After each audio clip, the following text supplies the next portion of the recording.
We've been exploring this idea with combined arms in Battletech, where you start with mechs, because certainly mechs are the showcase, the kings of the game, but then branching out from there, incorporating vehicles, tanks, artillery, and now aircraft. Previously, we had explored VTOLs, warriors, Karnovs. Now we're jumping into airframes proper. And the first jump in is going to be the MechBuster. First of all, it fits my playstyle tremendously, but I'm also going to start with lower battle value airframes, because when making the leap from kind of land to air, there's a new layer of rules. There's other assets that you may have to bring to support or counter them.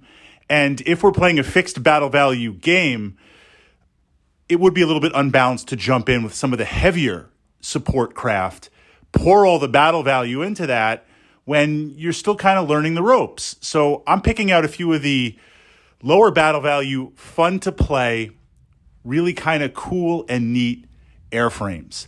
This way you can incorporate them into the game, try them out. If you make a mistake, if they get blown up turn one, if they don't really work out, it's not like you've shifted, 4K battle value into two planes. There'll still be other stuff on the table. So I jump in with the MechBuster because part of my Battletech philosophy is you can have your fancy plans, you can have your lances, you can have whatever you want. Big guns never tire. As soon as I get up there with a bunch of autocannon 20s, even before we crunch the numbers, you're like, Fritz needs 12s to hit. You're nervous. You're scared when you've got 4 or 5 of these pointing at each other.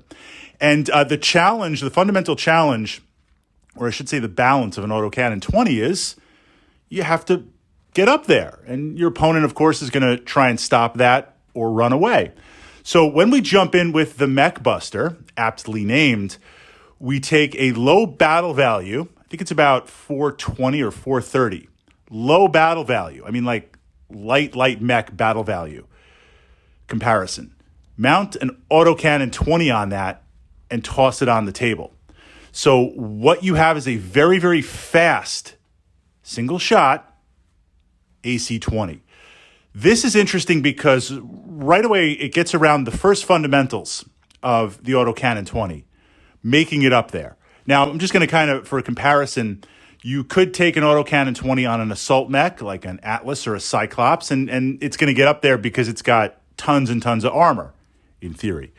You could take an autocannon 20 on a Hunchback because it's a lower battle value, and you're going to kind of leverage it as part of a lance. You could also take a Saladin. There are a Saladin hover tank, which is a fast autocannon 20 delivery system. So on mounting it on an airframe is extremely fast. Much like the Saladin, I mean, the two are somewhat similar. Take all your battle value, essentially build it around an autocannon 20, and leverage it against your opponent.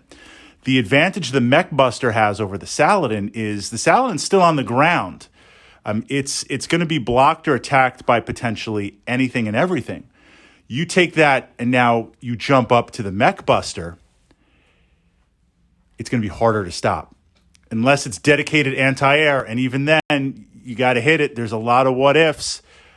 It's a very, very potent, fast-moving, hard-hitting, single-shot, low battle value autocannon 20.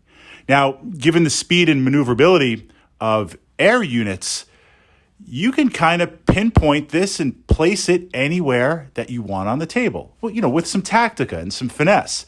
So if I have a really valuable unit that I want to keep away from an autocannon 20 on the table, normally what will happen is I'll have some screening units, or I'll put up some things to block it from that perspective and at least try to stop it or slow it down. MechBuster is just going to fly right in and blast away. So if you practice being skilled with it, it's great for like a first strike. It's great for trying to take out pesky light mechs where if you hit, it's just going to shred it. It's great against making runs against back-end units that might be just sitting back there like LRM carriers and other support units where it's going to be challenging to make it back there.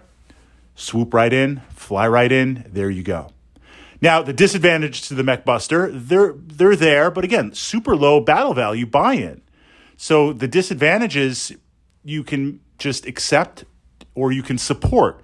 Support meaning have other units or other assets to take off the disadvantages. But at a low battle value, you might not even be able to do that. The first, obviously, is it only has one shot, one gun. That's it. Hit or miss. You got enough for a couple of runs. I've never really run out of ammo, but, you could. Okay. But you only have one shot. We don't have any type of redundancy. We don't have any other secondary type weapons. The second disadvantage of this is essentially, literally a MechBuster. Dueling or fighting other airframes, you're going to be at a tremendous disadvantage. Just trying to leverage that one shot, trying to leverage that one attack on there. Dogfighting with this, anything's possible, but I'd rather have some of the lights that mount a bunch of medium lasers. That's a dogfighter from that perspective. So this is something that has a very, very focused, and it's a conventional, it's not aerospace, aerotech. It's a conventional fighter. It's going to go in. It's going to blast away. You're going to have a lot of fun. Supporting it, it does have vulnerabilities. You'll have to accept that. You'll have to figure that out. But jumping in, starting off, exploring these different airframes, looking at the MechBuster, a low battle value buy-in airframe that you can place essentially anywhere through the speed on the table and blast away.